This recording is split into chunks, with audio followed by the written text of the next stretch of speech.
عمل کے اعتبار سے، اخلاق کے اعتبار سے اہم ترین ایمان ایمان بالآخرہ ہے۔ آخرت کا خوف ہوگا، تیر کی طرح سیدھے ہو جاؤ گے۔ جواب دہی کا احساس ہوگا، ہر قدم پھونک پھونک کر رکھو گے۔ دیکھو گے کہ غلط بات تو میری زبان سے نہیں نکل رہی، اس لیے کہ جواب دہی کرنی ہے۔ اللہ کے ہاں اکاؤنٹ فار کر سکوں گا کہ نہیں، جسٹیفائی کر سکوں گا کہ نہیں، مجھے یہ کہنے کا حق تھا کہ نہیں، میرے لیے یہ لقمہ حلال ہے کہ نہیں، میرے لیے یہ بات جائز ہے کہ نہیں۔ اس کے لیے خوف کیا ہے؟ آخرت کا خوف ہے تو درست ہوگا، عمل صحیح ہو جائے گا۔ آخرت کا خوف نہیں ہے، ایمان باللہ کیا ہوگا؟ ذات و صفات کی بحث ہو جائے گی، علم کلام کا معاملہ بن جائے گا۔ جیسا کہ اقبال نے کہا ہے، کاش کہ یہ اشعار آپ کو یاد ہو، ایک ایک شعر جو ہے دینی حقائق کی اتنی بھرپور اور گمبھیر تعبیر کرنے والا ہے۔ زندہ قوت تھی زمانے میں یہ توحید کبھی، اور اب کیا ہے فقط ایک مسئلہ علم کلام۔ وہ علم کلام کا ایک مسئلہ بن کر رہ گیا۔ وہ توحید کے جو کریکٹر کو ٹرانسفارم کر دیتی تھی، وہ توحید جو انسانی شخصیت کو رنگ دیتی تھی، صبغۃ اللہ ومن احسن من اللہ صبغہ، آج وہ چند مسئلوں کی بحث کے اندر محدود ہو کر رہ گئی۔ یہ جان لیجئے ایمان باللہ ایک ذہنی عیاشی بن جائے گی اگر آخرت کا خوف نہیں۔ ایمان بالرسالت عشق رسول کی وہ شکل اختیار کرے گا جو آج آپ کے معاشرے میں ہے۔ آپ تماشے کریں گے، جلسے کریں گے، جلوس نکالیں گے، آتش بازیاں چڑھائیں گے، لیکن اتباع رسول نہیں ہوگا۔ کیوں نہیں ہوگا؟ کہ آخرت کا جواب دہی کا احساس نہیں۔ اگر عمل درست ہوگا تو صرف آخرت پر ایمان سے درست ہوگا۔ یہ ہے اہم ترین ایمان۔ یہی وجہ ہے ہم نے اس آخرت کے ایمان کا حلیہ بگاڑ دیا۔ وہ بہت اپنی جگہ پر ایک مستقل موضوع ہے۔ آخرت کے ایمان کی نفی کن کن چیزوں سے ہوتی ہے؟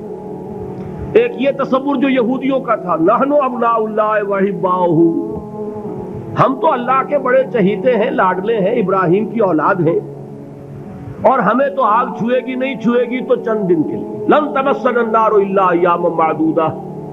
معلوم ہوا کہ آخرت کو مان بھی رہے ہیں، آخرت کا خوف نہیں رہا۔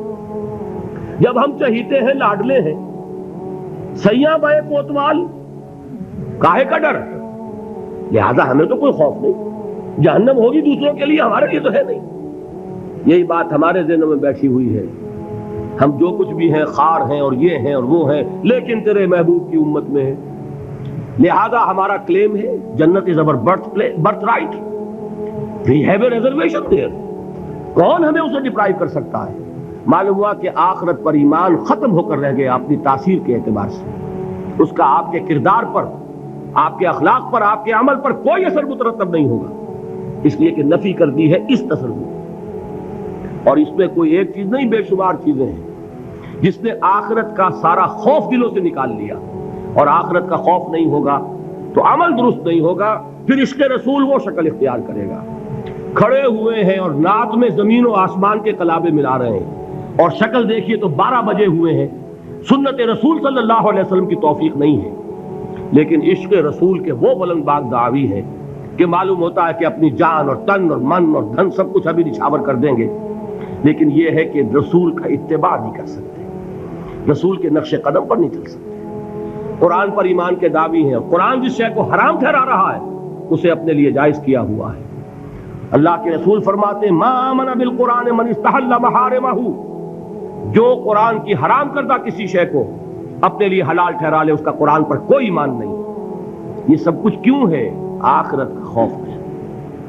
قرآن مجید میں پہلی وحی جو آئی تھی اقرا، ان 5 آیات کے بعد 3 آیات ہیں، کاش کہ کوئی، جو میں نے آپ کو پہلے بتایا اس فلسفی کا نام جس نے 2 کتابیں لکھی، کانٹ، کاش کہ کوئی اسے یہ 3 آیات پڑھا دیتا۔ اقبال نے کہا تھا نا نیٹشے کے بارے میں، اگر ہوتا وہ مجذوب فرنگی اس زمانے میں تو اقبال اس کو سمجھاتا مقام کبریا کیا ہے۔ اگر کانٹ کہیں ہوتا اور اسے یہ 3 آیات کوئی پڑھا دیتا، کلا ان الانسان لیطغی، انسان میں بغاوت، سرکشی، تعدی، ظلم یہ پیدا ہو ہی جاتا ہے، دست درازی کر بیٹھتا ہے۔ دوسروں کا حق مار بیٹھتا ہے. کیوں؟ الراہ استغنا، کہ وہ دیکھتا ہے کوئی پکڑ نہیں ہے. اگر میں انگارہ ہاتھ میں پکڑوں ہاتھ جل جائے گا، اگر زبان پر رکھوں زبان جل جائے گی، جھوٹ بولوں کچھ نہیں ہوگا، چھالا بھی نہیں پڑے گا، جلنا تو بہت دور کی بات ہے. میں حرام خوری کر رہا ہوں، مجھے کوئی تکلیف نہیں پہنچ رہی، پھل رہا ہوں، پھول رہا ہوں، پھیل رہا ہوں، میری عزت بڑھ رہی ہے، لوگ میرے سے جھک کر مل رہے ہیں. سب کو معلوم ہے کہ حرام سے کما رہا ہوں، سب کو معلوم ہے اسمگلر ہوں، سب کو معلوم ہے بلیک مارکیٹئر ہوں، لیکن پیسہ ہے میرے پاس، بڑے بڑے لوگ آتے ہیں، علماء آتے ہیں اور وہ مجھ سے ہاتھ ملاتے ہیں، تو مجھے کیا ضرورت پڑی ہے کہ میں حرام خوری چھوڑوں؟ ہے نا یہ بات؟ دنیا میں ان افعال کا نتیجہ نہیں نکل رہا. یہ ہے وجہ کہ جس کی وجہ سے انسان سرکشی میں، تعدی میں، ظلم میں، غلط کاری میں، حرام خوری میں بڑھتا چلا جاتا ہے. اس کا علاج کیا ہے؟ ان الی ربک الرجعا، یقیناً تیرے رب کی طرف لوٹ کر جانا ہے. دیر ضرور ہے، اندھیر نہیں ہے، بدلہ مل کر رہے گا. ہر ایک کو اپنے کیے کا پورا پورا بدلہ. ایک میں آپ کو خطبہ سناتا ہوں نہج البلاغہ کا، جو بھی مرتب ہے اس نے حضور کے کچھ خطبات بھی جمع کیے ہیں. حضور کا ایک سادہ سا خطبہ ہے، اس سے آپ کو اندازہ ہوگا ایمان بالآخرہ پر کس درجے حضور نے زور دیا ہے. واللہ لتموتن کما تنامون، خدا کی قسم تم سب کے سب مر جاؤ گے جیسے روزانہ رات کو سو جاتے ہو. ثم لتبعثن کما تستيقظون، پھر تمہیں اٹھا لیا جائے گا جیسے روزانہ صبح کو بیدار ہو جاتے ہو. ثم لتحسبن بما تعملون، پھر تمہارا حساب کتاب لیا جائے گا ان اعمال کا جو کر رہے ہو. ثم لتجزون بالاحسان احسانا وبالسوء سوءا، اور پھر تمہیں لازماً بدلہ مل کر رہے گا، بھلائی کا بھلا بدلہ اور برائی کی بری سزا. اور وہ کیا ہے؟ وَإِنَّهَا لَجَنَّةٌ أَبَدًا أَوْ لَنَارٌ أَبَدًا، یا آگ ہے ہمیشہ ہمیش کے لیے اور یا جنت ہے ہمیشہ ہمیش کے لیے. یہ زور ہے کلام نبوی میں اس ایمان بالآخرہ کے لیے. قرآن مجید میں آپ دیکھیں کہ آخری پارے کی وہ صورتیں جو ابتدا میں نازل ہوئی ہیں، سارا زور آخرت پر.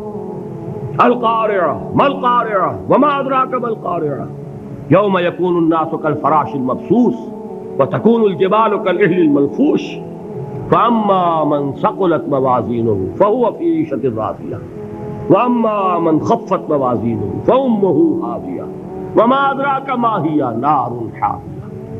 میں ایک مثال دے رہا ہوں. الحاقہ ما الحاقہ وما ادراک ما الحاقہ اما یتساءلون عن النبأ العظیم الذی هم فیہ یختلفون کلا سیعلمون ثم کلا سیعلمون.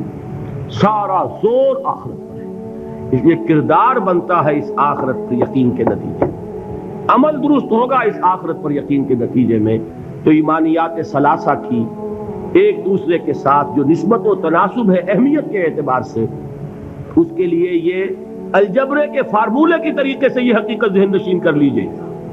علمی، اصولی، نظری، علمی اعتبار سے اصل اہمیت ایمان باللہ کی ہے.